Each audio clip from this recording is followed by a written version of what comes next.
Didier Raoult, avez-vous de nouvelles données concernant l'épidémie de SARS-CoV-2 et en particulier la mortalité? Oui, je vais en parler, mais là encore, moi, ce que je dis est basé sur des données réelles, après qu'elles plaisent ou qu'elles plaisent pas. Mais ce qui est stupéfiant, c'est de voir comment, à partir de données que l'on transmet, peut se développer un harcèlement inouï, maladif, et une haine complètement folle. Moi, je suis pas d'un naturel méfiant, je suis pas du tout d'un naturel à imaginer les complots. Là, le complot qui a été mis à jour par François, que je remercie, parce que vraiment c'est rassurant de voir qu'il y a des gens qui font du journalisme d'investigation pendant des mois pour dépiauter les choses. C'est absolument inouï et c'est que des données réelles. Moi, le harcèlement que j'ai subi depuis 2 ans est quelque chose qui est absolument invraisemblable, aussi bien institutionnel. Moi, j'ai reçu de la SM une demande qui me disait, en rapportant des commentaires faits sur PubPeer, me disant que ça avait été signalé par un lanceur d'alerte, ce qui prouve qu'ils ne savent pas ce qu'est un lanceur d'alerte. Un lanceur d'alerte, c'est quelqu'un qui a des données qui ne sont pas publiques, qui communique parce que ça représente un danger. Là, c'est juste de la médisance sur PubPeer, qui n'a rien de quelque chose d'inconnu. Tout le monde a ça. Les gens nous persécutent en mettant des horreurs sur nous et sur l'Institut, sur Wikipédia. On a été persécuté à un point qui est juste absolument invraisemblable. Moi, je ne savais même pas que ça pouvait arriver. Il se trouve que, au stade où j'en suis de ma carrière, avec ce que j'ai fait à ma carrière, ça me désarçonne pas du tout. Mais l'image de ce que je vois, autant il y a une partie de la population qui a une gentillesse extrême, des gens qui sont reconnaissants, gentils. Il y a un journaliste du Washington Post qui m'a interviewé en me disant comment vous expliquez qu'il y a une telle discordance incroyable entre. Il était venu à Marseille pour une raison ou pour une autre, et donc il a rencontré des gens dans le bus qui lui disaient tous qu'ils m'adoraient, qu'ils étaient fans de moi, et quand il a vu les autorités médicales, il me déteste. Donc il y a quelque chose qu'il n'arrivait pas à comprendre. Et je lui ai expliqué, je pense qu'il y a une part de jalousie, il n'y a probablement pas que ça. Je dis, les gens, comment voulez-vous qu'ici la population marseillaise me déteste quand on a testé 300 000 d'entre eux et on a traité plus de 40 000. Donc c'est normal qu'ils m'aiment, ils ont tous quelqu'un dans leur famille, quelqu'un un truc. Comment il peut se développer une telle haine de gens que je connais pas, là, c'est les gangsters. Hein, c'est pas il y a quelqu'un qui les paye. Qu'est-ce que c'est que cette folie qui pendant 1 an et demi, c'est des gens oisifs qui n'ont rien d'autre à faire. Tu sais que ce gang-là, c'est un truc, j'espère que la justice va s'en emparer et faire une enquête approfondie sur cette organisation, cette source, ce harcèlement en meute. Il faut faire attention, il ne faut pas laisser se développer du fait de nouveaux outils des mécanismes de cette nature-là. Enfin, il faut faire très attention. Et quand on voit que des instituts nationaux là approuvent les comportements de gens qui m'ont traité de néocolonialiste sur leur site PubPeer 47 fois. Les gens disent non mais c'est très bien, on peut pas les attaquer parce que c'est de la science, mais où est la science là-dedans? C'est juste des insultes, c'est juste des bêtises, si vous voulez. Tout ça n'a pas de sens. Des surinterprétations de données. Il n'est jamais question de science dans ces reproches. Il est juste question de, écoutez, le numéro que vous avez mis, c'est pas le bon numéro, ou on comprend pas votre numéro, ou vous savez, pour analyser les bactéries dans les crottes, vous auriez dû demander ceci ou cela, qui est une interprétation liée à un temps et à un endroit qui probablement ne correspond pas du tout à ce qui a été fait. Tout ça, ce harcèlement sur notre recherche, ce harcèlement personnel, ce harcèlement par les institutions, et qui a mené au fait que je dois être le seul médecin dans ces conditions qui n'ait pas été prolongé dans ses fonctions du CHU depuis des années, ça amène quand même à laisser rêveur, quoi. Hein. Donc et après les gens se demandent, je pourrais dire une surprise pour le mois de novembre, les gens se demandent pourquoi les gens qui sont très bons, les meilleurs de ce pays, s'en vont. C'est parce que vous pouvez pas traiter les gens comme ça. Vous pouvez pas traiter les gens comme ça sans que nos instances fonctionnelles ne mettent fin à ce genre de choses. Enfin, on peut pas dire d'un côté, écoutez, on va garder les élites, et d'autre part, les laisser traiter de cette manière-là. On n'est pas mieux payé. Moi, je suis bénévole depuis que je fais l'IHU. J'ai pas d'activité privée. On peut pas, au moins nous traiter correctement. Enfin, ne pas nous harceler. Voilà, donc il y a vraiment une question là de ce pays bien au-delà de moi. Moi, je m'en fiche, ma carrière elle est faite, je m'en fiche complètement, ça m'indiffère. Mais je vois ça, c'est peut-être d'ailleurs pour ça que je peux l'observer pendant longtemps. Écoutez, il faut pas laisser une délinquance anti-élitiste s'installer. Il faut pas le faire, c'est de la délinquance. Et donc ce pays doit s'occuper de la délinquance et protéger les gens qui font de la science de qualité. Il faut le faire. On est arrivé là à une chose dont je suis surpris que ça fasse pas un scandale terrible, que les gens voient ce qui a pu être écrit à ce niveau-là. C'est terrifiant. C'est terrifiant. Moi, je suis pas terrifié du tout, je m'en fiche. Mais cela étant, pour notre société, c'est une société qui autorise ça, qui laisse se développer des choses pareilles.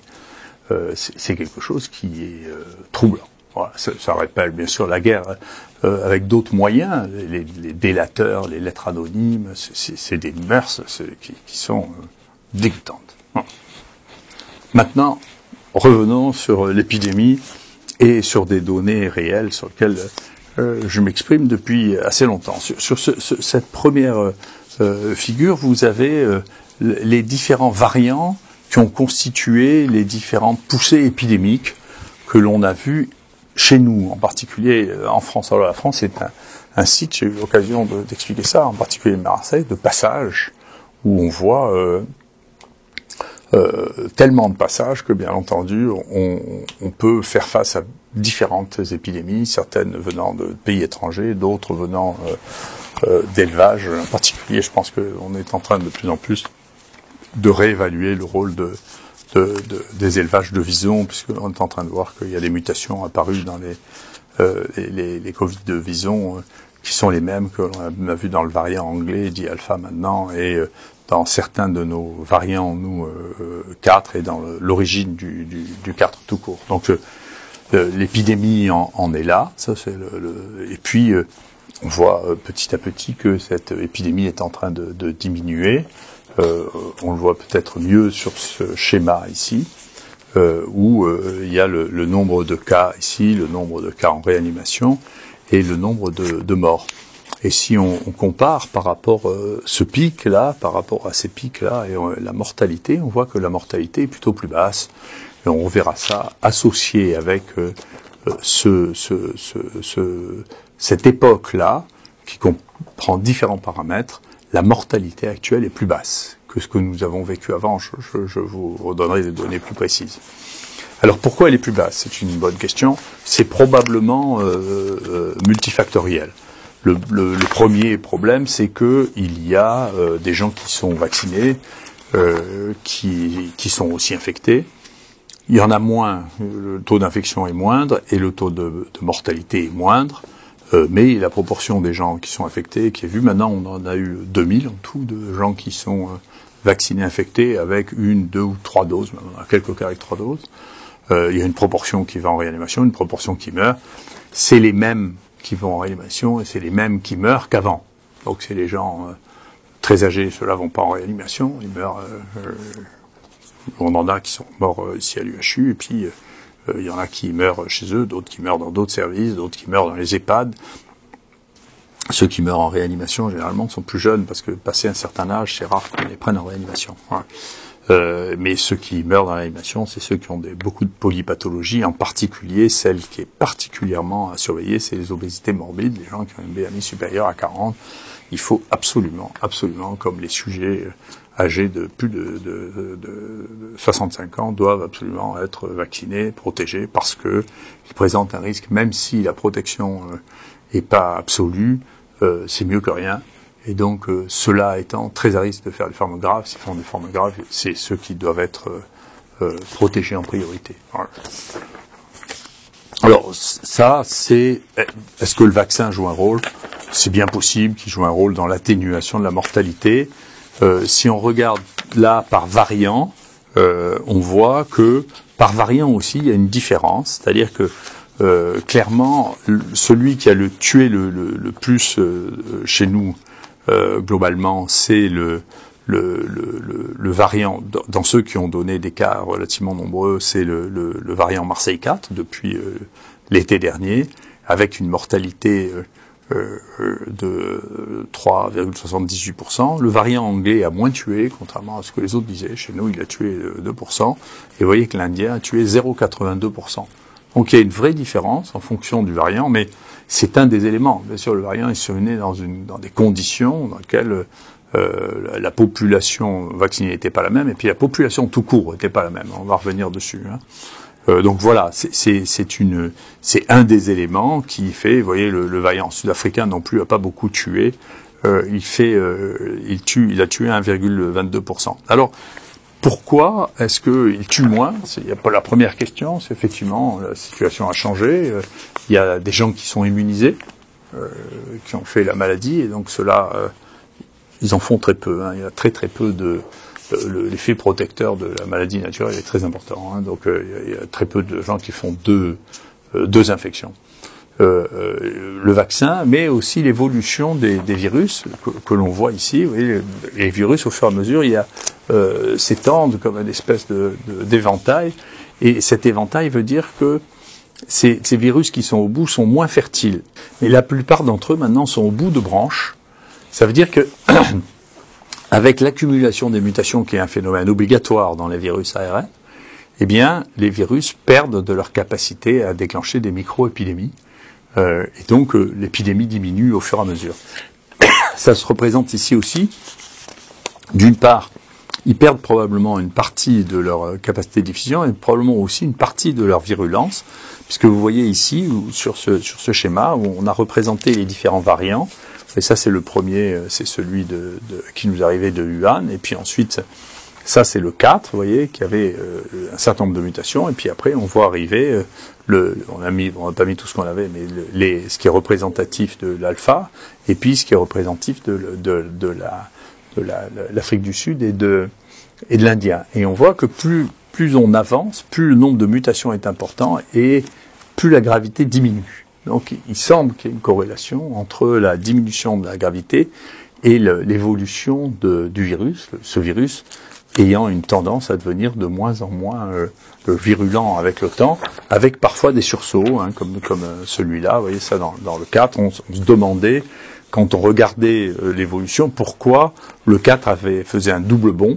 Et on voit là très bien le deuxième bond, c'est qu'il est né un mutant dans le 4 qui a des particularités dont je reparlerai parce qu'elles sont très étranges et qu'on retrouve dans le variant anglais. Qui a amené à ce qu'il fasse une épidémie là-dedans. Vous voyez, les autres ont dégénéré, et puis celui-là a trouvé quelque chose qui a causé une micro-épidémie.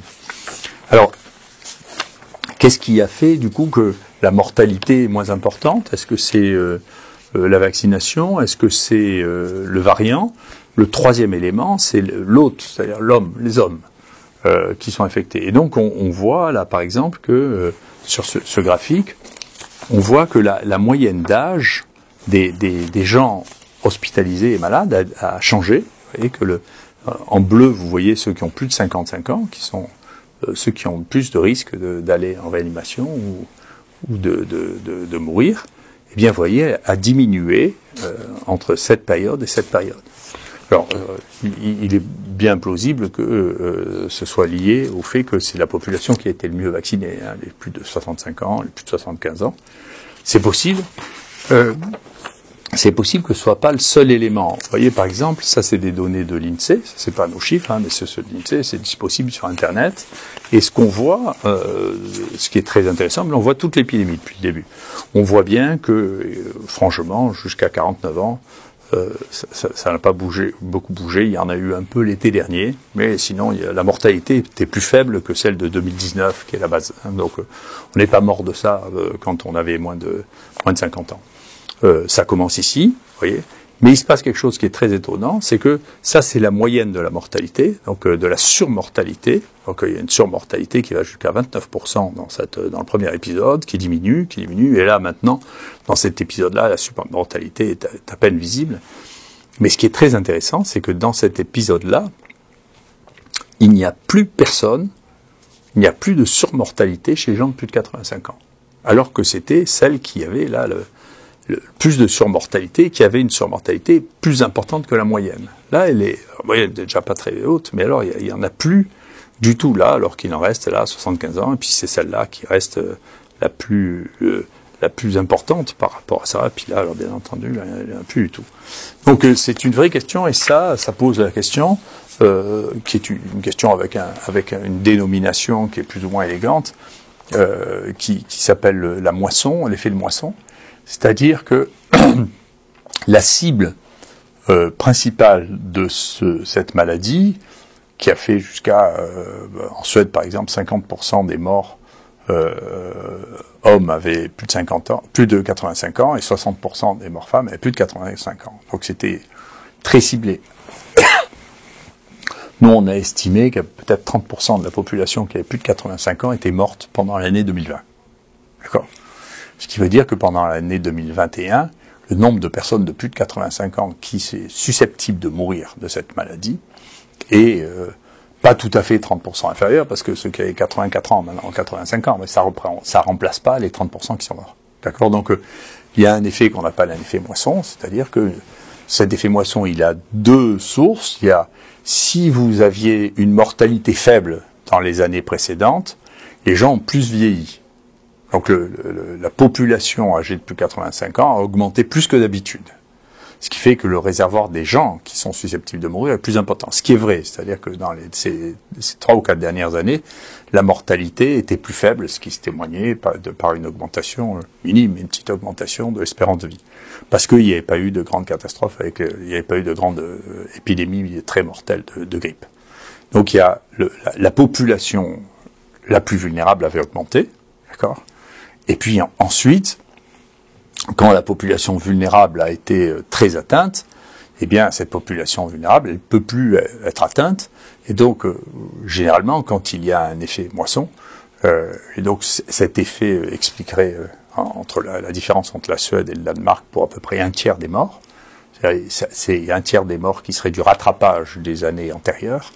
Et puis, les années suivantes devraient voir, au contraire, une baisse de la mortalité liée au fait que ceux qui seraient morts parce qu'ils étaient très âgés ou parce qu'ils avaient des pathologies associées ne mourront plus, puisqu'ils sont morts une fois, ils ne vont pas mourir 2 fois. Donc, lissé sur une dizaine d'années, on verra bien ce qu'est vraiment l'effet sur l'espérance de vie, et seulement lissé sur une dizaine d'années. Voilà. Donc là, la population qui est morte, c'est une population qui avait beaucoup de pathologies, c'est une population qui était très âgée, ça se corrige, et la disparition de cette population se voit par d'autres éléments. Dans le même travail de l'INSEE, on voit que les zones qui en France, les régions qui en France avaient été très très très très touchées par l'épidémie du printemps 2020, la région parisienne, l'Île-de-France, le Grand Est et la Bourgogne, et toute la Franche-Comté, ces zones-là ont été beaucoup moins touchées en termes de mortalité depuis. Donc on a l'impression que ça traduit effectivement un effet, et c'est de la même manière, si vous regardez effectivement les courbes, soit sur Robobo, ou si vous regardez les courbes sur le site du Johns Hopkins, on voit bien qu'il y a une discordance entre ce qui se passe en Angleterre et ce qui se passe en Israël. C'est-à-dire en Israël, il y a une mortalité relativement importante par rapport au nombre de cas, alors qu'en Angleterre, pas du tout. Donc il y a très peu de surmortalité en Angleterre. Mais si vous regardez ce qui s'est passé l'année dernière, il y avait relativement peu de morts en Israël, et maintenant il y en a beaucoup. Il y avait beaucoup de morts, beaucoup en Angleterre, qui avait le plus de morts en Europe, et il y en a peu maintenant. Donc il est bien possible que l'effet, puisque là ça neutralise l'effet variant, ça neutralise l'effet vaccination, parce que les 2 pays ont été très vaccinés, les 2 pays ont le même variant. Il y a des sous-variants un peu différents qu'on est en train de regarder, mais la différence, c'est que un a subi une épidémie qui a déjà tué beaucoup de gens qui étaient ceux qui étaient les plus susceptibles de mourir, tandis que dans l'autre, il y a eu relativement peu de morts dans la première partie, en 2020, et il y en a plus maintenant. Donc, il y a probablement une combinaison des différents éléments qui font que il y a un certain nombre d'endroits dans lesquels, en dépit du pic épidémique, la mortalité est relativement plus faible.